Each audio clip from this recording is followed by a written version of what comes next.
주신 하나님 감사합니다. 추수감사 주일 예배를 맞이하여 또 말씀을 듣기 위하여 우리가 영혼의 무릎을 조아립니다. 영혼의 고개를 주 앞에 숙입니다. 말씀하시고 들려주시는 것에 우리의 믿음으로 받게 하시고 우리의 심령 깊은 곳에 말씀이 심겨질 수 있도록 축복하여 주시옵소서. 그리하여서 자라날 때에 더욱더 열매 맺게 하시고 자라날 때에 하나님께서 보여주신 그 길을 아멘으로 순종하여 걸어가는 복된 삶이 될 수 있는 복된 시간 될 수 있도록 함께하여 주시옵소서. 좋으신 예수님의 이름으로 기도하옵나이다. 아멘. 오늘 말씀은 신명기 16장 9절에서 12절에 있는 말씀입니다. 제가 가진 성경으로는 구약성경 287면에 있습니다. 신명기 16장 9절에서 12절에 있는 말씀을 저희가 한 절씩 교독하도록 하겠습니다. 신명기 16장 9절부터 교독합니다.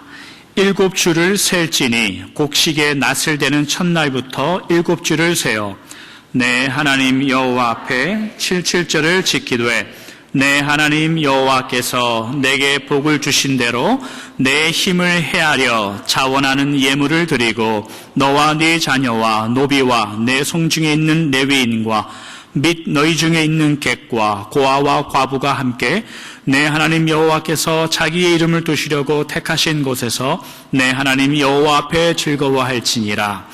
너는 애굽에서 종되었던 것을 기억하고 이 규례를 지켜 행할지니라. 아멘. 앞뒤적으로 인사하고 한번 시작하도록 하겠습니다. 예. 눈이 많이 오기도 하고 또 뭐 명절이라 고향을 찾으신 분도 있고 하고 그러신가 봅니다. 며칠 전 제 첫째 아들이 중학교 1학년인데 이제 학교에서 음악회를 한다고 또 초대를 받아서 갔습니다. 뭐 제가 위대해서 초대받은 게 아니라 그냥 음악부여서 초대받아서 갔습니다. 아이들이 중학교밖에 안 됐는데 정장도 입고 뭐 넥타이도 매고 해서 음악 연주회를 합니다. 지휘자가 나와서 관객들을 향해서 등을 돌리고 악기를 연주하는 아이들과 눈을 맞추고 연주를 합니다. 그러면 이제 관객들은 숨을 죽이고 그 음악을 듣는 거죠. 근데 한국 전통 음악은 좀 다릅니다. 예를 들며 판소리 하는 것들을 생각해 보면 소리를 하시는 분이 이제 관객을 향해서 쓰죠. 그러면 지휘를 하시는 분은 이제 한국 전통 음악에는 없죠. 그 북을 치거나 장구를 치는 분들을 우리가 고수라고 하죠. 그 고수분들은 등을 관객을 향해서 틀지 않고 옆쪽으로 앉습니다. 옆쪽으로 앉아서 한쪽은 관객을 보고 한쪽은 소리를 하시는 분을 보는 거죠. 그래서 곡을 좀 크게 해야 되겠다 그러면 북을 크게 치는 거고, 작게 해야 된다 그러면 이제 북을 작게 치는 거죠. 관객의 분위기를 봐서 분위기가 좀 소홀하다 싶으면 이 고수라는 분은 그 중간중간에 추임새도 넣는 거죠. 얼쑤 뭐 이런 거 넣는 거죠. 지화자는 아닌데 어허이 뭐 이런 거 넣는 거죠. 추임새를 넣어서 그 이제 관객과 그 노래하시는 분과 그 고수 사이에를 이끌어가서 그 추임새는 한국 전통 음악에는 그 고수뿐만이 아니라 관객들도 허락을 합니다. 관객들도 하게끔. 그래서 관객들이 그 소리에 같이 동참하여서 그 재미있게 이렇게 가는 거죠. 서양 음악에서 감동을 받아야 되는가 말아야 되는가 이런 것은 사실 뭐 음악을 이해하는 내 실력에 달려 있는 겁니다. 뭐 베토벤이 어쨌거나 바하가 어쨌거나 이 곡이 뭐 배경이 어쨌거나 그래서 이해해서 감동을 받는 거에 있죠. 근데 한국 전통 음악에는 그 고수 소리를 하는 분 그리고 이 관객들이 또 거기서 함께 장단을 맞춰주는 이 모든 것들이 응답이 있고 반응이 있어서 한국 전통 음악이 사실은 더 재밌습니다. 한번 해볼까요? 근심을 덜어놓고 다 함께 그런 게 나오는 거예요. 그래서 한국 전통 음악이 재밌어요. 오늘은 이제 추수감사주일로 저희가 예배를 드리는데 감사라는 것도 사실 생각해 보면 여러분 하나님께 받은 것에 대한 어떤 반응이지 않습니까? 하나님께 적게 받은 분도 있고 많게 받은 분도 있습니다. 하나님께 깊게 넓게 받았으면 깊고 넓게 하나님을 향하여 감사가 있는 거고, 또 상대적으로 경험이 적거나 하나님에 대해서 그만큼 덜 알면 덜 아는 만큼 하나님께 감사하며 사시면 되는 겁니다. 분명한 사실은 하나님을 믿는 모든 하나님의 자녀들, 하나님의 성도님들은 이미 하나님 앞에 감사할 만한 어떤 충분한 이유들을 가지고 있다는 뜻입니다. 하나님께 감사할 만한 충분한 이유를 가지고 있다는 뜻이 무엇인가 오늘 조금 더 생각해 보죠. 오늘 본문 신명기 16장에는 이스라엘이 1년에 3번 하나님께 나와서 예배를 드려야 되는 절기가 소개되어 있습니다. 예를 들면 16절 이런 데 보면 무교절, 77절, 초막절 같은 것들이 그런 절기들입니다. 오늘 저희가 읽은 본문이 그중에서 두 번째 77절에 관한 본문인 겁니다. 77절은 우리가 소위 그 맥추절이라고 여러분들이 잘 알고 계실 겁니다. 맥추 감사절. 이 맥추절이 77절인데 보리를 추수하는 그런 시기예요. 굳이 요즘의 시기에 달력으로 시기를 정하자면 대략 6월이나 7월 정도에 됩니다. 한국은 추수를 보통 가을에 해서 10월, 11월 달 이렇게 넘어가지만 이스라엘은 보리 추수를 6월이나 7월 경에 합니다.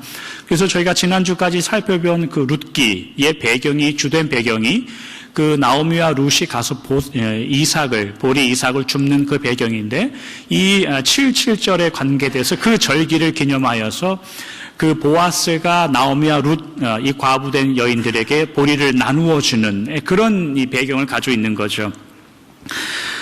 이런 받은 은혜를 감사하여 나누는 그러한 것들을 옛날 그 17세기 초반에 영국의 청교도들이 미국에 와서 그것을 처음에 기념해서 생긴 것이 아마도 추수감사절이 아닌가, 이제 그런 생각을 합니다.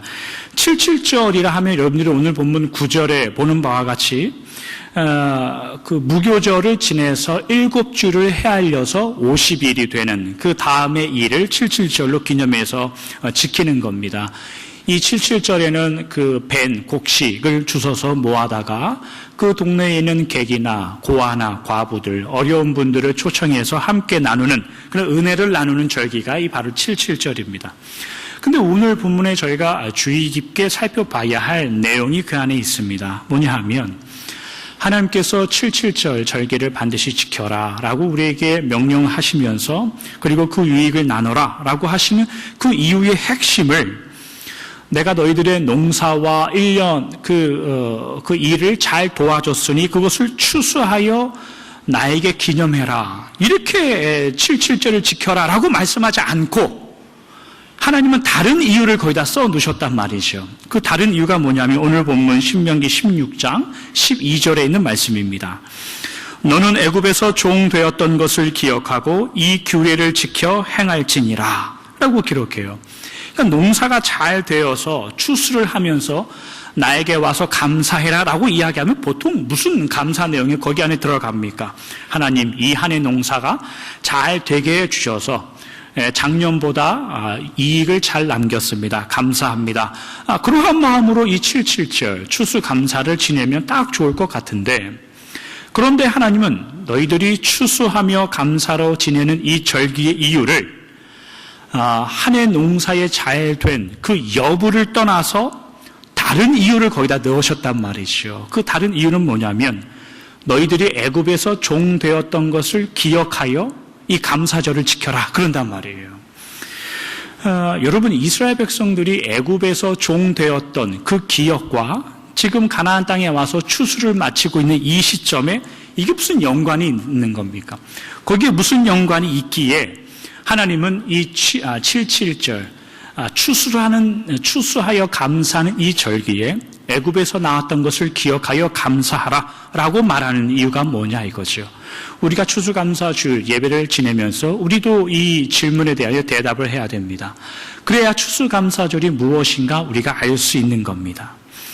하나님께서 하신 말씀, 그 중심, 하나님의 의미는 무엇이냐면 한 해의 곡식을 수확하는 이 절기에 한 해의 농사가 어찌 되었는지 계수하고 헤아려 봐서 하나님께 감사해라, 그 의미보다 더 큰, 그 중심의 마음보다 더 큰, 너희들이 여기서 곡식을 심을 수 있는 자가 된 것을 기억해라 이에요.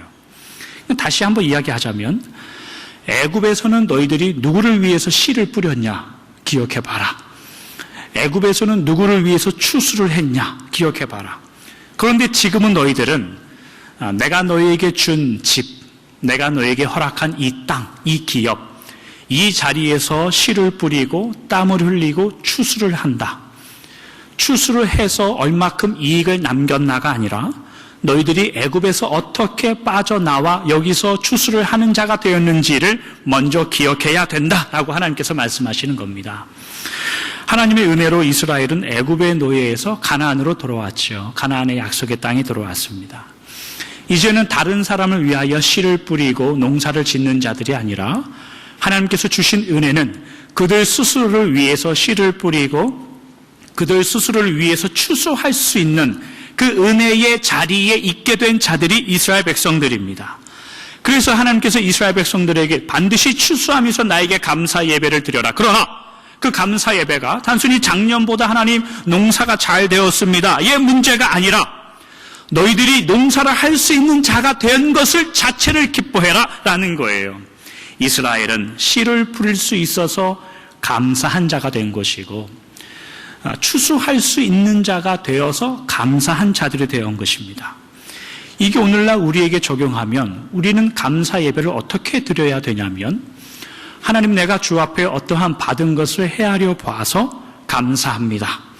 그러한 것보다 네가 감사할 수 있는 대상이 있어서 감사해라 그겁니다. 하나님이 너희를 종된 자리에서 우리를 죄인된 자리에서 하나님의 자리로 예배 드릴 수 있는 자리로 데려다 놓으신 것 그것이 먼저 감사 그것이 먼저 하나님을 찾는 이유가 되어야 된다라고 우리에게 말씀해 주시는 겁니다. 오늘 추수감사절 예배를 드리면서 여러분들 마음에 이 순서가 먼저 회복되어져야 됩니다. 곡식을 수확하거든 너희들만 먹지 말고 나에게 가져와라. 그것이 아니라 너희들이 이전에는 어떤 자리였으며 어떤 삶을 살아오다가 나의 은혜로 지금은 어떤 은혜로 살아가고 있는가를 반드시 기억해서 그 안에 감사를 대해야 된다라고 우리에게 말씀해 주는 거죠. 여러분 오늘 저희가 추수감사절 예배를 드립니다. 우리가 하나님 앞에 감사하는 내용들을 우리가 곰곰이 생각해 보면 굉장히 결과지향적입니다. 결과적이에요. 예를 들면 무슨 말이냐면 좋은 직장을 주셔서 감사합니다. 좋은 열매를 주셔서 감사합니다.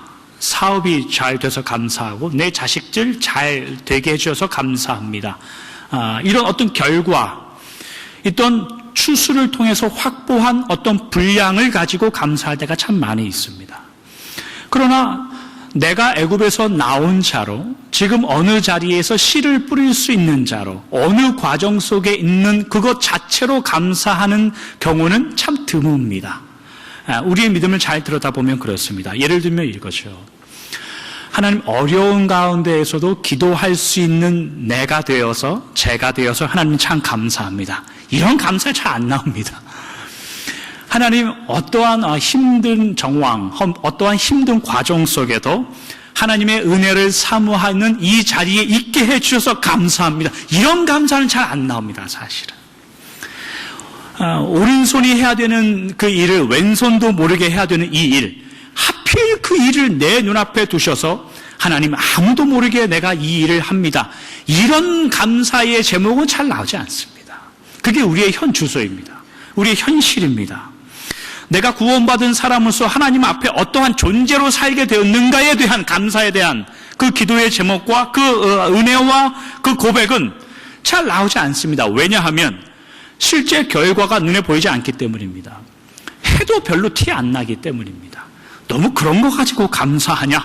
라는 말을 듣기 때문에 그런 거에 대한 감사는 잘 나오지 않습니다. 그러나 여러분 한 가지 꼭 기억하셔야 됩니다. 하나님은 우리가 하는, 여러분들이 하는 어떠한 결과와 어떠한 일들보다 여러분들이 하나님 앞에 어떻게 되어져 가는 거에 대한 거기에 더 깊은 목적과 길과 은혜와 하나님의 본심과 마음이 담겨져 있습니다.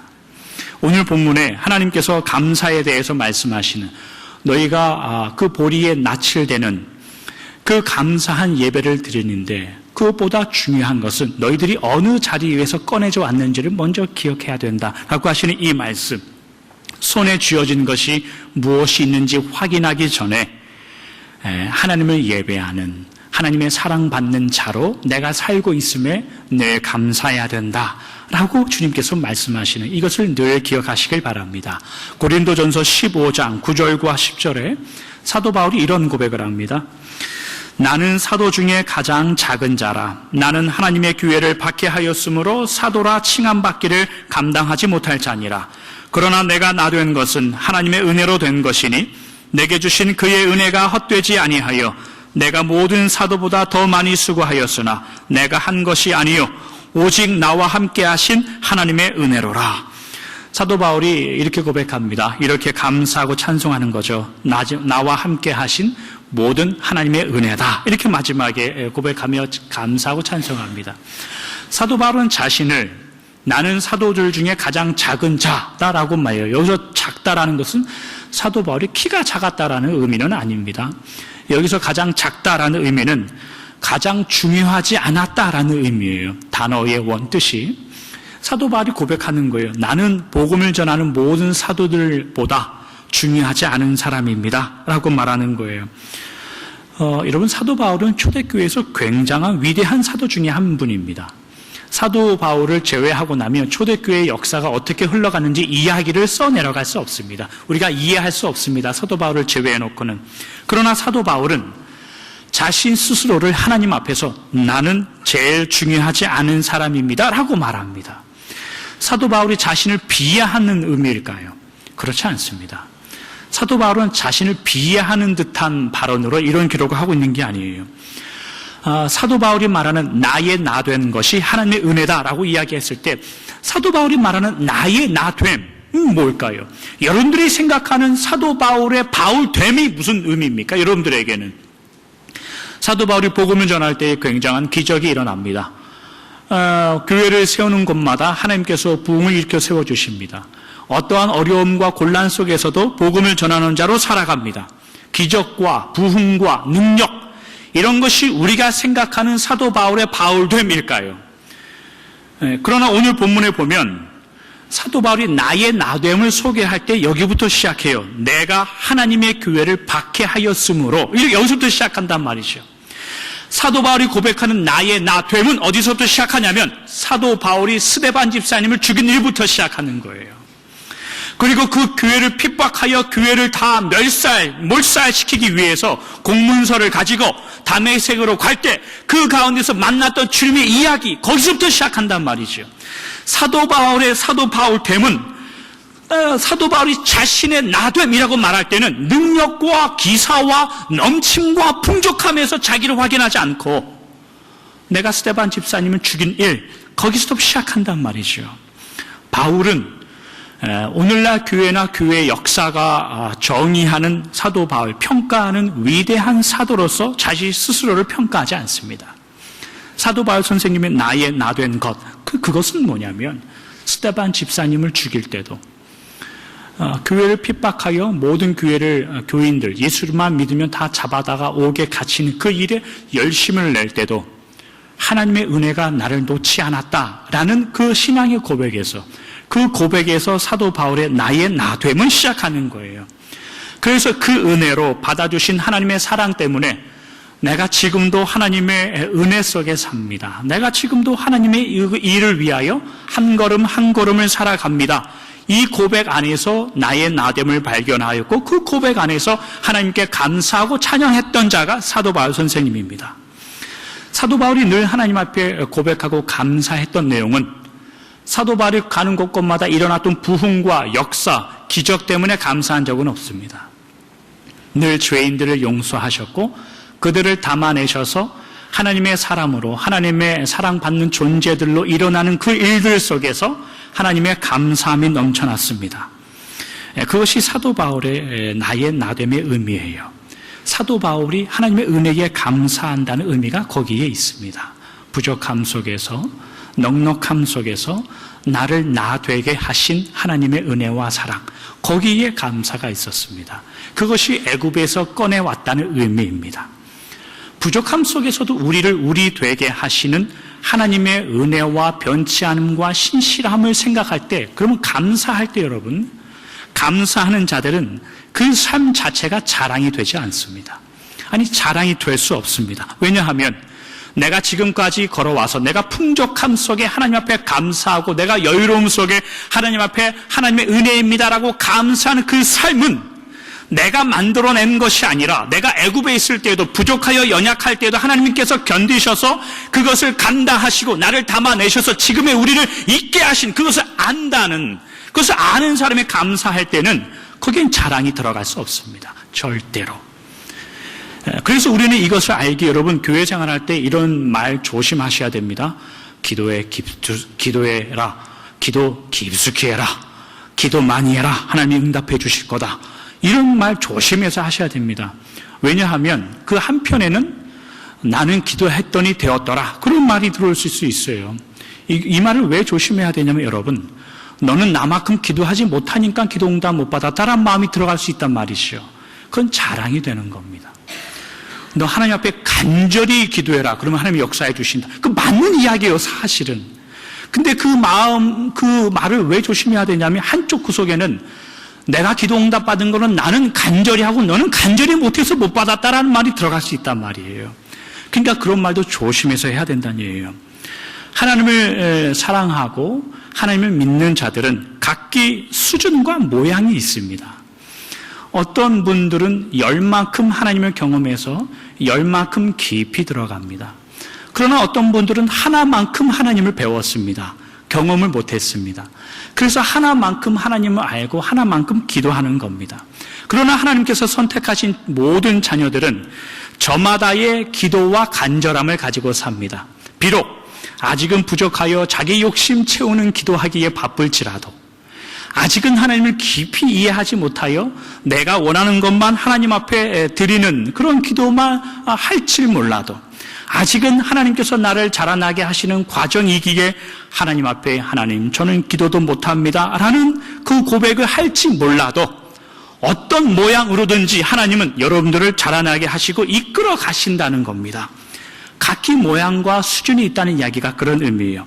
그래서 거기에다 대고 기도해봐라, 더욱 간절히 기도해봐라 라는 의미는 너 왜 그것밖에 안 되냐라는 마음이 될 수 있는 거예요. 그러니까 조심하셔야 돼요, 여러분. 하나님께서 바울을 바울되게 하신 그 길이 무엇인가? 하나님께서 나의 나됨이 하나님의 은혜였다라고 말하는, 내가 교회를 핍박할 때라도 하나님은 하나님 되셨다라고 말했던 이 사도 바울의 고백이 우리 전체의 고백이라면, 하나님을 믿는 자들의 고백이라면 연약한 자들을 기다려줘야 됩니다. 그리고 감사하는 깊은 자가 있다면, 깊은 하나님의 은혜를 경험해서 감사가 깊은 자들이 있다면 감사하지 못하는 분들을 향해서 기도하고 넉넉한 마음으로 기다려줘야 됩니다. 그것이 교회이고 그것이 감사하는 자들의 삶입니다. 질문을 한번 해볼까요, 여러분? 멋있어 보이는 회개가 있을까요, 없을까요? 회개하면 멋있어 보입니까, 여러분? 진정으로 나의 죄를 자복하고 회개할 때에 하나님 앞에 멋있어 보일까요, 회개가? 저는 한국에서 어렸을 때 중고등학교 때 찬양 예배하고 찬양 인도할 때, 이게 찬송할 때 이제 손을 들고 찬송하잖아요. 이제 주님의 은혜를 사모하는 마음으로. 그러면 한때 고민했던 게 뭐냐면, 손바닥을 위로 향하게 할까? 손등을 위로 이렇게 할까? 이렇게 할까? 그런 것 때문에 고민했던 적이 있어요. 그런 것 고민한 적 있으십니까? 어떻게 하면 멋있게 손을 들까? 이런 것들. 여러분, 진짜 정말로 회개하면서 찬송할 때 손을 들고 이렇게 찬송할 때는요, 멋있지 않습니다, 사실은. 왜냐하면 남 부끄럽기 때문입니다. 남사스럽기 때문입니다. 왠지 아십니까? 하나님께서 나를 터치하시고 변화시키시고 하나님의 은혜가 예배 가운데 임하고 나를 만지시면 아무 말 할 수 없이 고개를 들 수 없기 때문에 그렇습니다. 멋이 어디 있습니까, 거기에? 감사라는 것도 사실 별반 다르지 않아요. 애굽에 살던 너희들이 이곳에 와서 추수를 하는 이 예배를 드리면서 감사해라라고 말하는 하나님의 본심에는 너희들이 얼마나 넉넉하게 수확했는가, 얼마나 감사한 것들이 풍족한가, 그것을 하려 보기 전에 뭐가 먼저 떠올려야 되냐면 하나님이 나를 어떤 애굽에서 자리에서 꺼내왔는가가 먼저 기억나라는 겁니다. 하나님께서 요구하고 원하시는 감사는 그런 거라는 겁니다. 애굽에서 종되었던 것을 기억해라. 하나님, 작년에는 10개를 거두었는데 올해는 5개밖에 못 거뒀으니까 5개만 감사한 줄 아시오. 그렇게 해서 감사를 5개밖에 할 수 있을 겁니까? 그렇지 않습니다. 애굽에서 나왔던 것을 기억하는 자들은 내가 가진 모든 것을 주 앞에 감사함으로 드릴 겁니다. 작년에 10개 나왔는데 오늘 15개를 추수했습니다. 하나님, 5개 증가했으니까 저의 감사도 5%만 증가합니다. 50%만 증가합니다. 그렇게 계산할 수 있을까요? 그렇지 않습니다. 애굽에서 나왔던 것을 기억하는 자들은 모든 100%를 다하여 감사합니다. 그게 하나님께서 감사 예배를 통하여 기대하시는 우리의 믿음이고 삶의 자세입니다. 오늘 추수감사 주일 예배로 저희가 드리는데 여러분 잊지 마십시오. 감사는 겸손해야 되는 겁니다. 그리고 감사는 여러분들을 여러분 되게 하신, 여러분들이 어느 자리에 있었던가를 꼭 기억하여 지금은 어느 자리에 있는 여러분들이 되었는가를 기억하셔서 하나님 앞에 감사하십시오. 받은 것을 헤아리시되 헤아린 것을 비리하여 감사하는 것이 아니라 하나님께서 나를 이곳에 있게 하셨기 때문에 이 정도도 나왔다라는 그 마음으로 하나님 앞에 감사하여 사는 겁니다. 그것이 참된 하나님 앞에 감사 예배를 드리는 마땅한 우리의 믿음인 줄 믿습니다. 말씀을 정리하도록 하죠. 제가 어릴 때에 장래 희망이 뭐였냐면 세계를 복음화시키는 사람이었습니다. 그리스도의 계절이 한국 땅에 충분히 흐르게 하는 그 일을 하나님 이루어 주십시오. 저에게 그게 가장 큰 기도 제목이었습니다. 그러니까 말끝마다 기도할 때 뭐가 나왔냐면 성령의 바람이 불어와 이 땅을 휩쓸어 주십시오. 진리의 영이 이 땅을 충만케 해 주십시오. 이런 기도만 하고 살았습니다. 이 잘못된 기도는 아니죠. 그러나 하나님의 은혜가 충만하다는 것이 내가 하나님께 붙잡힌 사람으로 내가 과거에 어떠했으며 지금은 어떠한가에 대한 그 의미와 길에 대해서는 사실 별로 관심이 없고 진리가 무엇이고 충만함이 무엇인가 이거 헤아리기 바빴던 게 제 어릴 적의 인생이었고 제 삶의 모습이었습니다. 그런데 목회를 하다 보니 또 살다 보니 그리스도의 계절과 성령의 충만함과 그 진리라는 것이 어디서 확인되냐면 여러분 가정 안에서 교회 안에서 확인되더라 이겁니다. 누군가와 묶여져 있고 누군가와 함께 살아가는 이 신앙생활 속에서 내 믿음의 충만함과 하나님의 역사의 충만함이 확인되더라 이겁니다. 이것이 깨달아지는 데까지 오래 걸렸습니다. 진리를만을 외쳐대는 게 아니라 그 진리를 살아가기 위해서 몸부림칠 때의 실패함 속에 하나님 앞에 더 기도할 때에 거기에 진리를 발견하더라 이거죠. 진리를 발견하려고 노력하여 몸부림 속에서 부족하여 넘어지고 고개를 돌려놨더니만 나 혼자 넘어진 게 아니라 죄다 넘어지고 있더라를 발견하면서 교회의 연결됨이 무엇인가를 배웠더라 이거죠. 거기서 사랑이 무엇인지를 알게 되고 교회와 연합이 무엇인지를 배우게 되었습니다. 여러분 여기서 가장 중요한 게 뭐냐면 살다 보니 여기까지 와서 보니 깨달더라. 이게 제일 중요합니다. 과거에 여러분들이 무엇이었던가를 기억하십시오. 지금의 여러분들은 누구인가를 꼭 기억하십시오. 그리고 감사할 만한 것이 무엇인가를 꼭 확인해 보십시오. 감사라는 것은 여러분들이 원대한 꿈을 가지고 원대한 결과를 가졌을 때 일어나는 그 풍년에 의한 감사가 그것이 감사가 아닙니다. 그것보다 더 깊습니다. 그것보다 더 넓습니다. 하나님이 기대하는 것이 어쩌면 그런 것이 아닐 수도 혹 있습니다. 여러분들이 지나온 자리, 지금 살아가는 자리를 꼭 기억하여 주셔서 아이고 내가 뭐 감사할 만한 게 뭐가 있겠는가? 이러면 곤란한 겁니다. 하나님 제가 작년보다 올해가 더 못합니다. 하나님 사랑이 어디 있습니까? 이러면 곤란한 겁니다. 하나님이 오늘 예배를 통하여 말씀을 통하여 우리에게 주시는 은혜, 우리의 과거가 어떠했으며 우리의 지금은 어떠한가, 예배 드리는 우리를 기뻐하고 기도 드리는 우리를 기뻐하고 찬송 드리는 우리를 기뻐한다며 우리를 기뻐하시는 그 하나님 앞에 하나님 제가 감사합니다 라는 그 마음, 그 믿음으로 돌아오는 한 주를 살아내시고 여러분들의 남은 인생을 살아내시길 주님의 이름으로 축원합니다. 기도하겠습니다. 하나님 감사합니다.